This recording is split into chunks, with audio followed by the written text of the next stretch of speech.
think of, I don't know of any human being, if you want to bring Nostradamus or the Jehovah's Witness or anyone that you want to, that have made predictions of the future with this much frequency and detail, which have actually materialized in the way that they've materialized. Sounds good, yeah. Sounds quite interesting. Do you see what I'm saying? Yeah. So here, when we say we have evidence for the veracity and the truthfulness of Islam, we're not just saying that we have kind of superfluous evidence or kind of arbitrary subjective type evidences. Our evidences are probably can be analyzed objectively. Do you see what I'm saying?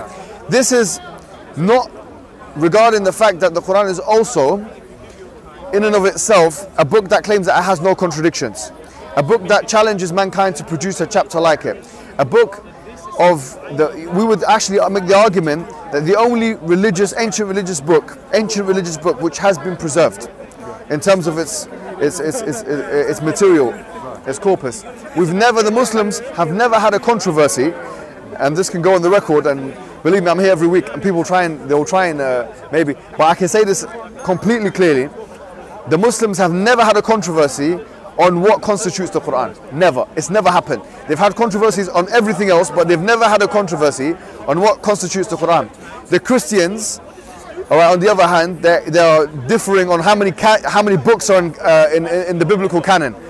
The Protestants say 72 books. The Catholics say, the Protestants say 66. The Catholics say 72. The Eastern Orthodox say 81.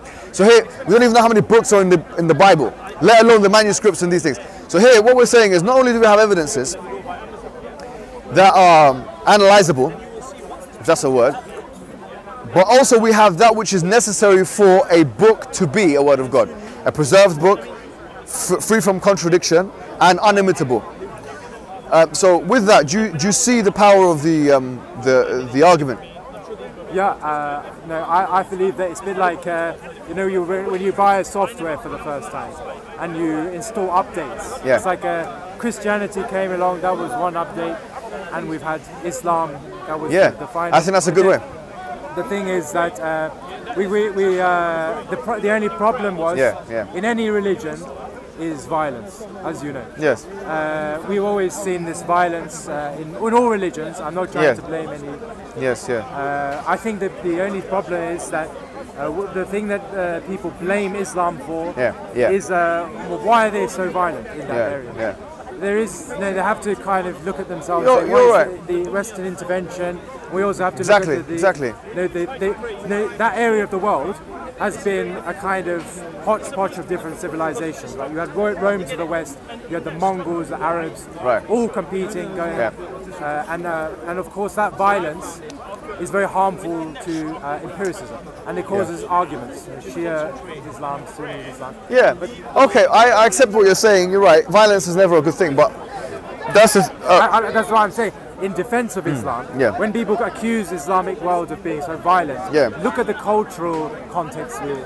Yeah, exactly. I mean, if we look at the raw data, you'll find that in terms of population, I would actually make the argument that Muslim people, as a proportion of the population, are probably the least violent. I know that sounds ridiculous. In the last 100 years, they have proven to be the least violent people in the world in terms of religion. Why? And this is going to sound ridiculous.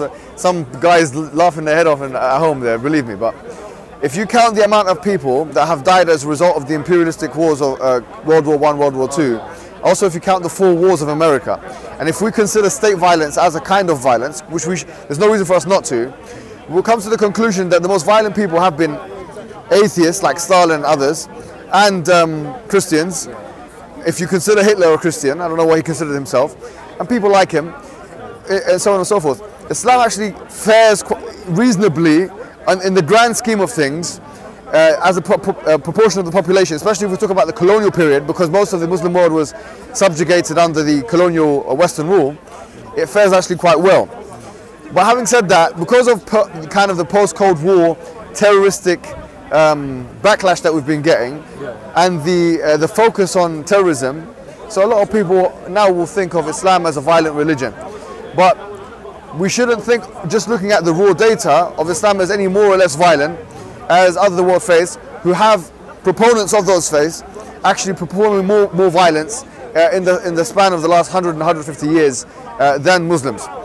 But going back to what I was saying that, look, we have an argument for basically the truthfulness of Islam. Yeah? I'm not going to lie to you. I just want to be straightforward with you. Yeah, because I like you. You know, you're a nice guy. You dress well. You know, I came here. I didn't even dress properly today. You know, I just came. You know, I was gonna come. I wasn't gonna come today, but I'm happy I did because I had a conversation with you. Yeah. Listen to me. I'm going to tell you directly. I believe that the purpose of life is to worship God through submission. Not only is that the case, I believe that the guidelines for human beings is therefore the Quran, because it's the final book for the reasons I've mentioned. So if we want to live a fruitful life which is in compliance with the will of God, it's got to be done through the injunctions of the Quran and the Sunnah. Now, I've given you the reasons why, like I've given you somewhat of an epistemological base as to why we believe in what we believe. Do you accept that epistemological base that I've given you is an argument which can be accepted or should be accepted based on the evidences put forward? I agree completely. I think that unless someone comes up with a more up-to-date version of truth, theological truth, yes, I suppose it can make sense to accept that as the most up-to-date. Fantastic. So what we can do is we can do the Shahada, right? Now the Shahada is the declaration of faith. Now do you believe in what I've just said? Do you agree that the Quran is probably the word of God based on what I've told you? Yeah. Okay. So what you do now is it's good now to become a Muslim. And what the word Muslim actually means is someone who submits their will to God. As we've said in the beginning, that's the whole point of it. And what I'll do is I'll give you my number, and me and you will discuss more, like, you know, how to kind of perform your rituals and these kind of things. We'll get you a package of things to do and watch and stuff like that. We'll take it easy on you. But how do you feel? Should we go for it? Yeah, no, I wouldn't call myself not a Muslim. I'm already practicing Muslim in many respects, so yes. It's nothing new for me, but I would very, very much like that, yeah. Would you like that? Okay, let's do it then. So I'm going to say it in Arabic, you answer, you just kind of follow what I say, and then I'll say it in English, okay? Yeah, you say yeah, I'll say it in Arabic first. Okay. So follow what I say. Ashhadu. Wait, one second. You have to say in English. Yeah, I'll say in Arabic, and then you say in Arabic, and then, shall I say in English first? No, you say in Arabic. Yeah, okay, fine. Alright. So, alright. So say, Ashhadu. Okay, what does it mean though first? Oh, okay. So. No, you can't, I can't say it. Alright, sorry. I'll say it first. So what you're going to say is, I bear witness that there's only one God worthy of worship, being submissive to, which is, we believe, the God that we talked about. Yeah, and that the Prophet is the final messenger. Okay. Yeah, okay. Ashhadu alla ilaha illallah wa ashhadu anna Muhammadan Rasulullah. Well done. Now you're part of the family, my friend. Welcome to Islam. How you doing? Well, now. Nice to meet you on Eid as well. You accept Islam, mashallah. Alhamdulillah. Well, we're all here, brothers and sisters. No sins on your slate. No sins on your slate. So now you're every week somebody. Alhamdulillah. Every week somebody. Listen. Congratulations, brother.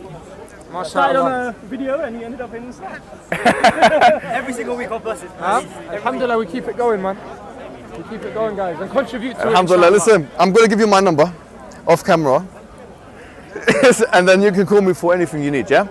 And by the way, we're probably going to get something to eat afterwards, so you're definitely invited. Today's Eid, by the way. It's one of the extensions of Eid, so you're already in a Muslim celebration, isn't it?